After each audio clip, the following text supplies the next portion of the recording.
कधीच नाही चुकणार तुमचे फेवरेट टीव्ही शोज झी5 सोबत, तेही एकदम फ्री. बाहेरच गेली असणार आहे कुठेतरी. आपण तिला बाहेर शोधूया. मामा, तुम्ही घरीच थांबा आणि जर सापडली तर आम्हाला फोन करून कळवा. प्रीतम, जा गाडीची चावी आण. चला पटापट. चल लवकर. आणि तुम्हाला सापडली तरी फोन करून हो सांगा. हो. दादा, पारू,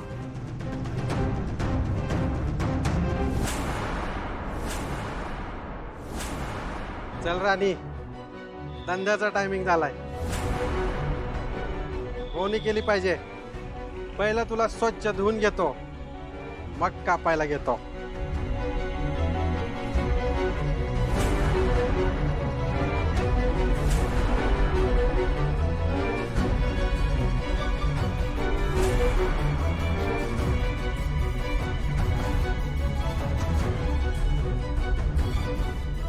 गेटच्या बाहेर जाऊन बघू. दादा, मला सांगा, वैजू इथं बाहेर आलती का? मी काय विचारतोय, वैजूला बंगल्याच्या बाहेर जाताना बघितलं का तुम्ही? नाही. नाही. आता कुठे शोधायची हिला? आता आतमध्ये तिकडे पण बघ. नाही, बाहेर पण आली नाही. आता ह्या वैजूला शोधायची म्हणजे कुठे शोधायची? काय मारुती कळत दादा, काळजी करू नको. वैजू सापडेल आपल्याला. नाही. गावा सापडल, आपण सगळीकडे बघितलं ना. शोधू आपण. हा, सापडेल ती. असेल इथेच कुठेतरी.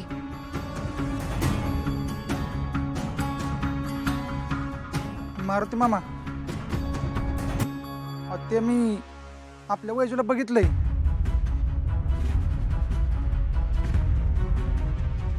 काय? तू पाहिलं वैजूला? अरे मग मगापासून का नव्हता सांगत?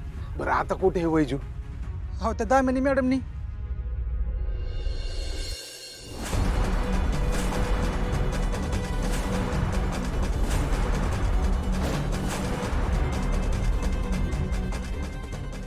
मला सांगा, या बकरीला घेऊन जाऊन तुम्ही काय कराल? मटणाचा धंदा आहे आपला. कापणार आणि काय करणार?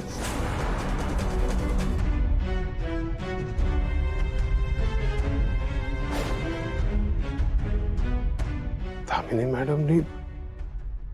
अरे देवा. काय सांगताय काय दादा? मारुती दादा, मला हे पारूला कळवायला हवं. नाही नाही, तिला अजिबात फोन करू नका. तिला लय टेन्शन येईल. मारुती दादा, तिला कळायला तर हवं ना. ती करतील काहीतरी. थांबा, मी फोन लावते पारूला. सावित्री आत्या, ताईडीने फोन नाही नेला. अरे देवा. प्रीतम बाबांना फोन करते. काका, काका तुम्ही कुठल्या शेळीला पाहिलं का? अशी छोटी बकरी शेड आहे. दादा, दादा, तुम्ही अशी छोट्या शेळीचं पिल्लू वगैरे, बकरीचं पिल्लू बघितलं? सावित्री आत्या, पारू बोलतेय. वैजू सापडली का? बाळा, मन घट्ट कर. हे बघ, आपल्या वैजूला ना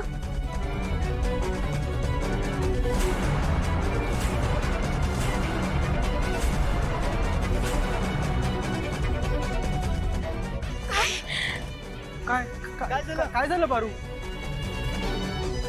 काय झालं? हॅलो हॅलो, पारू काय झालं? काय झालं पारू? दामिनी मॅडमनी वैजूला एका मटन माल्याकडे दिली आहे. काय? झी5 ॲप डाउनलोड करा आणि पहा सर्व एपिसोड्स एकदम फ्री.